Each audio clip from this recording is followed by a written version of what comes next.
Right, we're joined on the programme now by Anthony Doogan, who's principal of Moville Community School. Good morning to you, and thank you so much for joining us, Anthony. Good morning.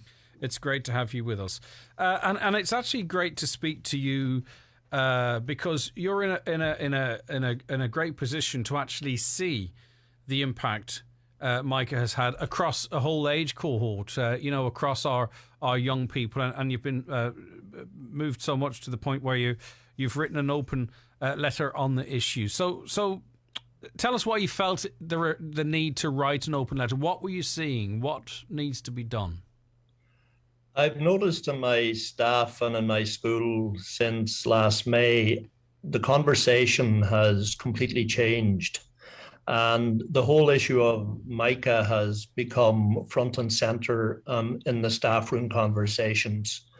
And when we looked, we noticed that there's some people being very vocal that their homes are affected by Mica. But when I actually went and did some research, there's actually over a quarter, about 20 members of my staff have homes affected by Mica. And in the community in Moville, because we're in one of the most affected areas, that translates into possibly between 100 and 200 students that are affected. So I'm very concerned about the mental health of both staff and students and how this is going to affect them, because some students have their houses already demolished. Some have moved out and are living in rented property while their houses are crumbling as we speak.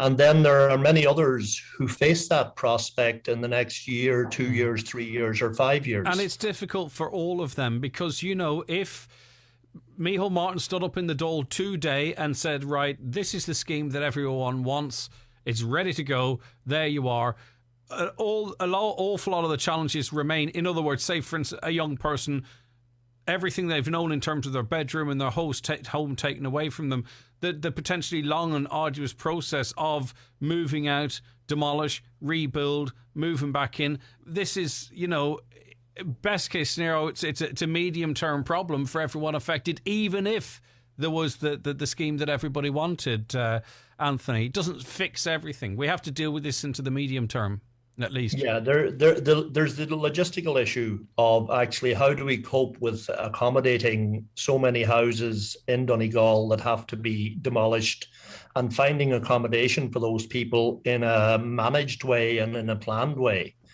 And separately, we have to manage the mental health of these people, particularly my staff and students who are going to go through all of this torture. So they're already worried and have high levels of anxiety and in some cases depression.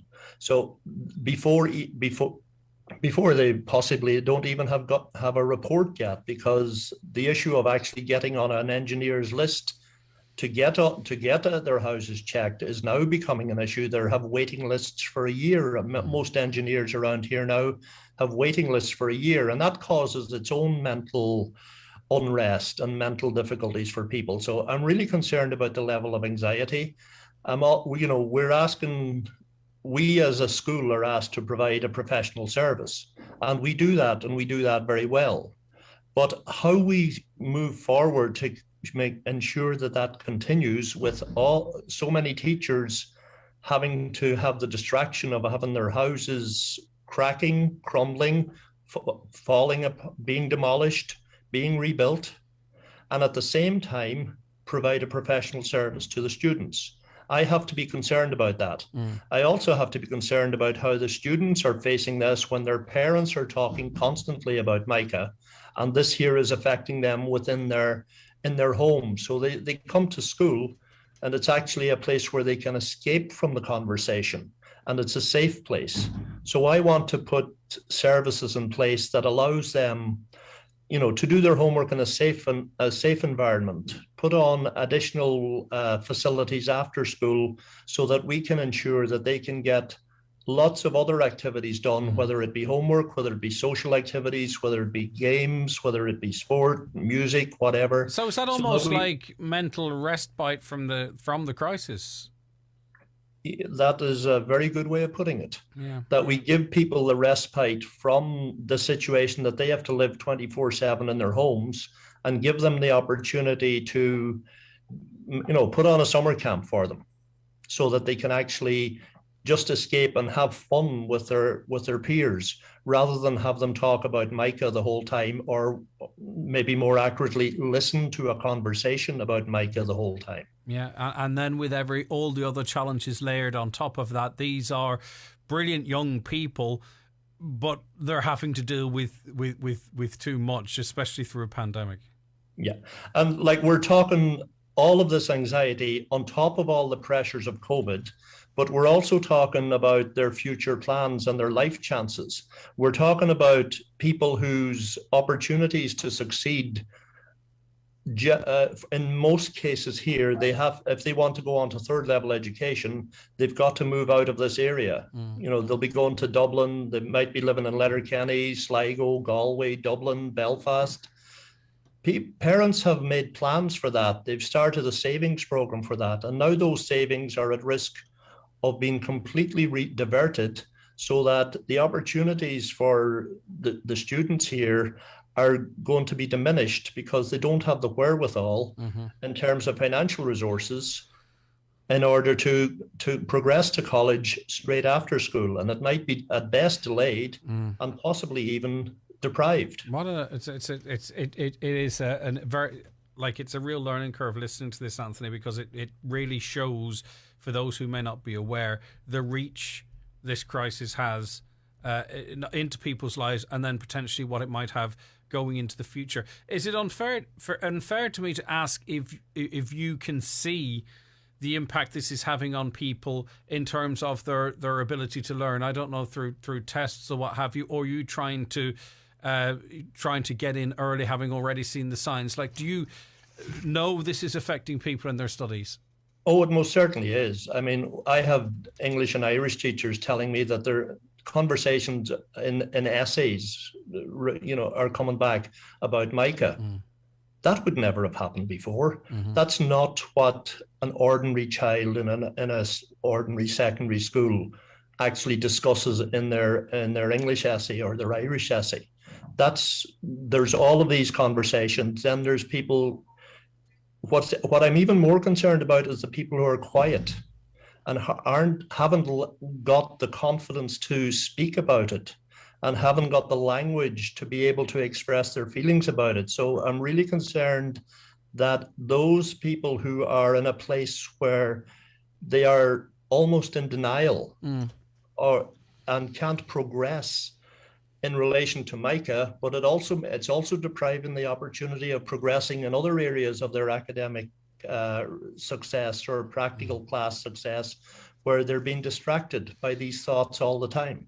Yeah, and that does feed then into anxiety, circulating thoughts in your mind, and then if it's not one thing, then it gets replaced by another, and we can't medicate our way out of this either, and I'm not suggesting that that's what's happening, but that's often our first port of call.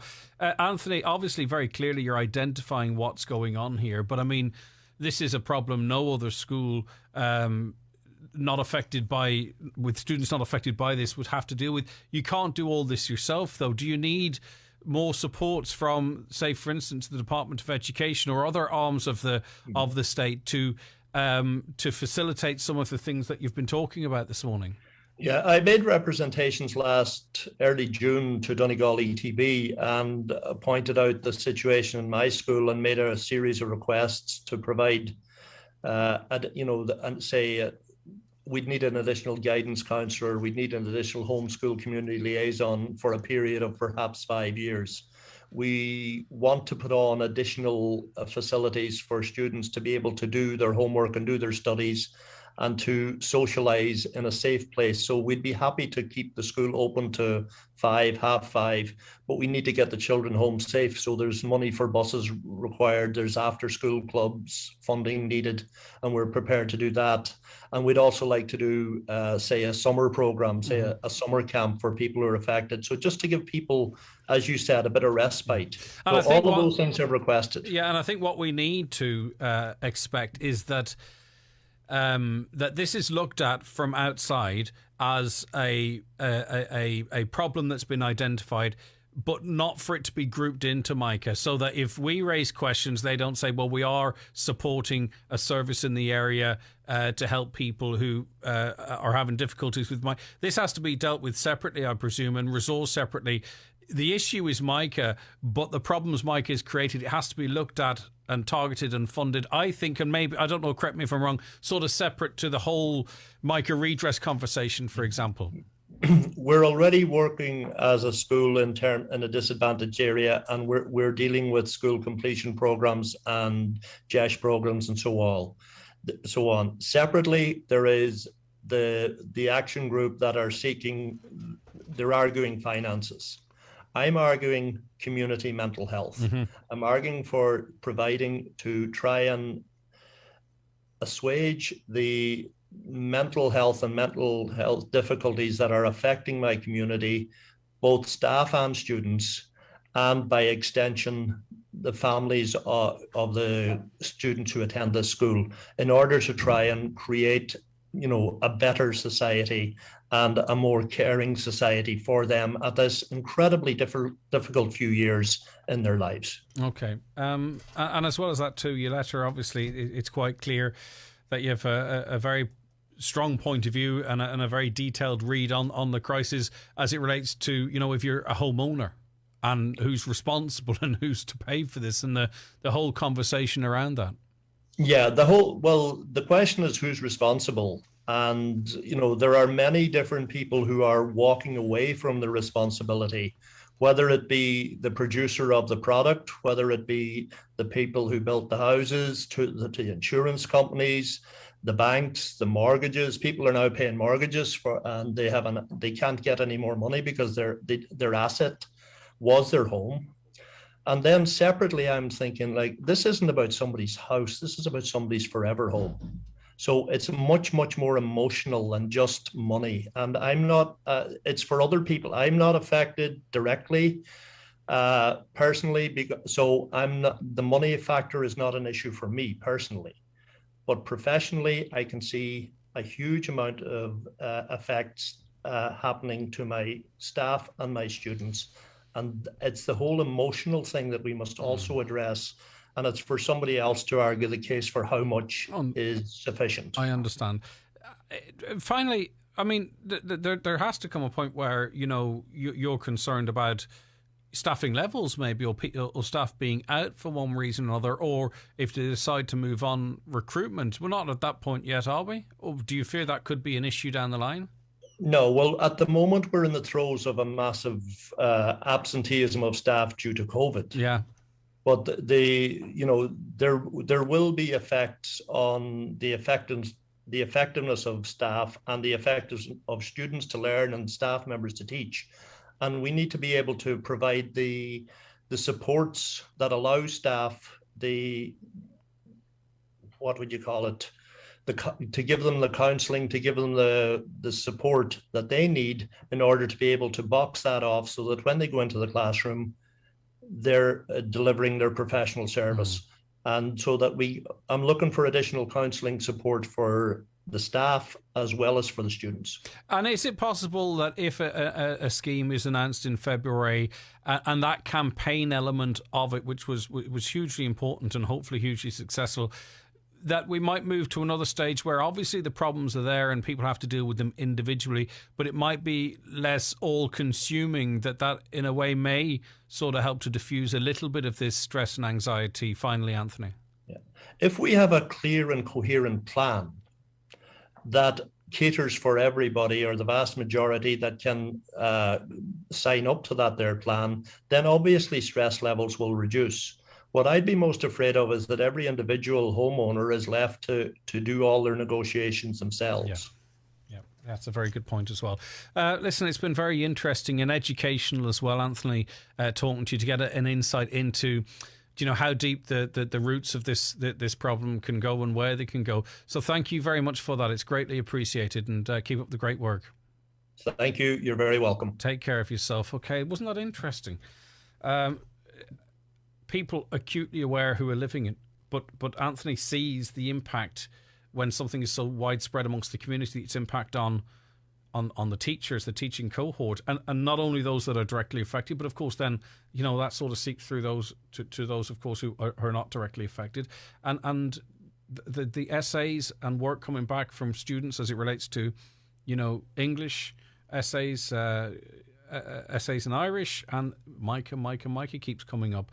It's really interesting. And I hope he gets the support, because he's proactive. That's a pillar of the community there, by the way.